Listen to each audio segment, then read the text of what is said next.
Caballo bébé leche.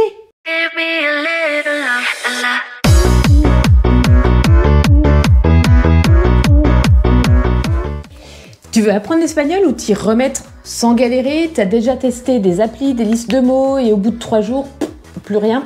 Moi aussi, le bip bip, ça m'énervait jusqu'au jour où j'ai habité sur place et j'ai dessiné ce que je devais apprendre.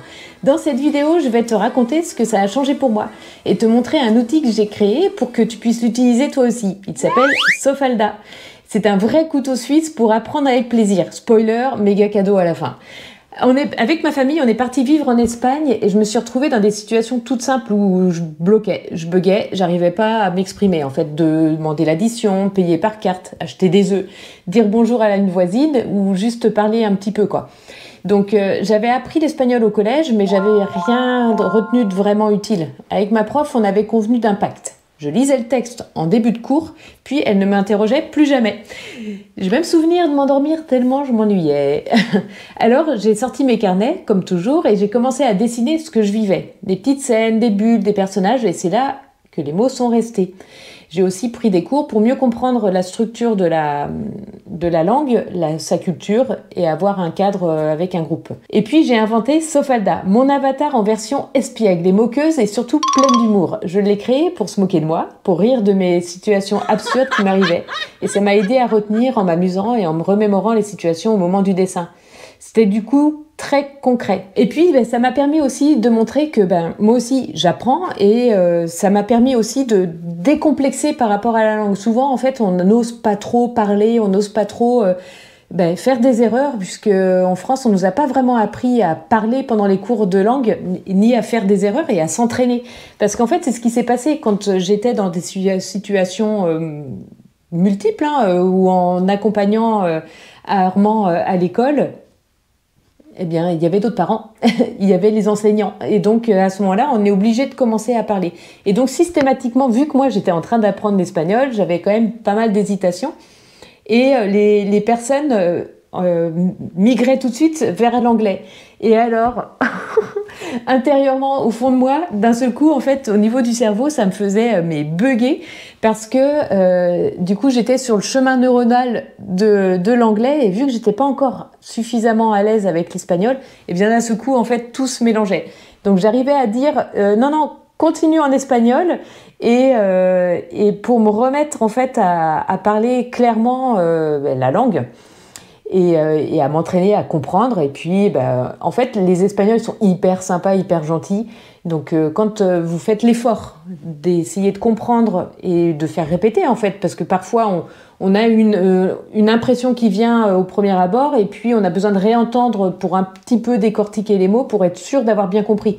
Mais en réalité, en fait, quand on lâche prise et qu'on est vraiment sur cette écoute, eh bien, on va retrouver des mots qu'on a appris précédemment, qu'on peut avoir dans le carnet, où on va visualiser un dessin qui va nous rappeler en fait les mots de vocabulaire précédemment appris, qu'on essaye de recaser en fait un petit peu partout dans la conversation. Et puis en fait j'ai fait des recherches pour voir s'il y avait des études scientifiques qui parlaient de l'apprentissage avec le dessin et pourquoi ça fonctionne mieux.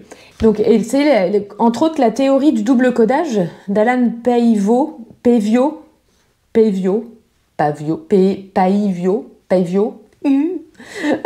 Donc, dans les années 70, en fait, il a développé cette théorie jusqu'en 1986 à l'université au Canada. Et donc, il nous dit que notre cerveau traite l'information par 2 canaux distincts, verbal et visuel. Et lorsqu'une information active les deux, elle est mieux mémorisée. Alors après, il y a eu quand même des controverses on est venu ajouter d'autres canaux. En fait, il n'y a pas forcément que 2 canaux pour apprendre, évidemment, il y a aussi le kinesthésique, etc.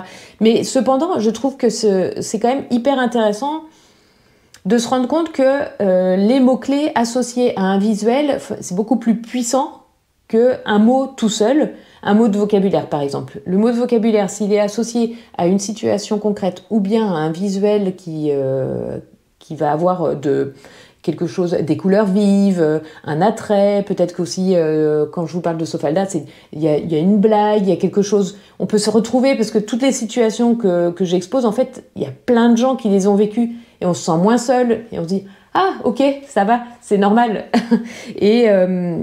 Donc les contenus verbaux visuels, donc mots plus images, sont plus durables en mémoire que les mots seuls.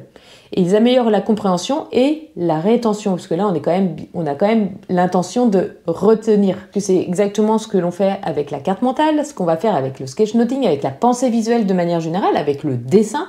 On va venir y associer des couleurs, des mots-clés et puis un visuel qui nous est propre. On n'est pas obligé d'illustrer en fait le propos, mais ça fonctionne très bien aussi. Ça va être aussi avec Sofalda, j'aide à créer justement ces associations mémorables et de pas être dans un apprentissage du par cœur bêtement, mais de savoir en fait concrètement comment l'utiliser dans la vie quotidienne, de la vie de tous les jours, et de savoir les retrouver après dans sa mémoire et pour pouvoir les reglisser. Donc après en fait, Sofalda, elle vit des aventures, et ces aventures-là, en fait, on peut vite chacun se retrouver dans les mêmes conditions, et donc on peut du coup ajouter le vocabulaire appris. Il y a aussi une culture locale qui est très forte.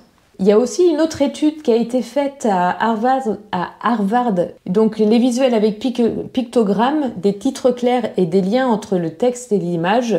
Donc c'était non seulement mieux mémorisé, mais aussi mieux compris. Donc il y a aussi de l'ordre de la compréhension. Donc en fait, en clair, dessiner pour apprendre, c'est puissant, c'est pas un gadget. Alors concrètement, je vais vous dire à quoi ressemble Sofalda. En fait, ce sont petites histoires. Chaque planche, en fait, illustre une scène de la vie, au marché, dans la rue, au téléphone, etc., devant l'école.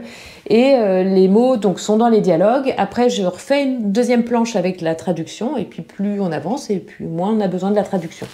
Et à la fin, en fait, on retrouve des fiches visuelles avec le vocabulaire essentiel, des expressions clés et tout ce qui m'a vraiment servi, en fait. Analyser des tableaux de peintres en cours d'espagnol, c'est bien, mais savoir se débrouiller dans le pays, c'est quand même la base et c'est quand même ça dont on a besoin au début. Et donc, je parlais d'un méga cadeau. Parce qu'avec Sofalda, j'offre aussi en bonus une formation courte pour apprendre à apprendre et utiliser les outils visuels pour pouvoir les intégrer dans l'apprentissage de la langue, pour vraiment s'immerger sans pression et de pouvoir poursuivre encore après ces apprentissages. Il n'y a pas besoin de savoir dessiner, pas besoin de reprendre tout depuis zéro. Donc en fait, vous pouvez soit consommer la BD et retrouver des bases utiles, soit apprendre en s'amusant et pour se souvenir vraiment des mots. C'est-à-dire en suivant le bonus pour pouvoir continuer à apprendre du vocabulaire dont tu aurais besoin.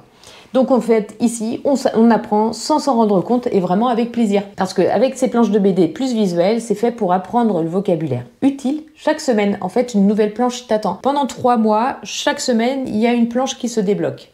Et ce qui fait qu'on n'est pas en train de tout consommer en une seule fois, mais on apprend au fur et à mesure. Donc là, on va utiliser la courbe de l'oubli dont je parle dans ma vidéo ici. Ici, on apprend avec le visuel. Comme tu as pu le voir, on a rempli notre carnet vivant. Et je t'invite à poser toutes tes questions en commentaire, à voir, voilà, si tu as envie d'en savoir plus. Et donc, le lien est dans la description, dans le premier commentaire, etc. Bon, tu connais maintenant. Et je te dis à très vite pour la prochaine vidéo. Et j'espère que celle-ci t'aura plu et te t'aura donné envie d'en savoir un peu plus sur Sofalda. Hasta pronto!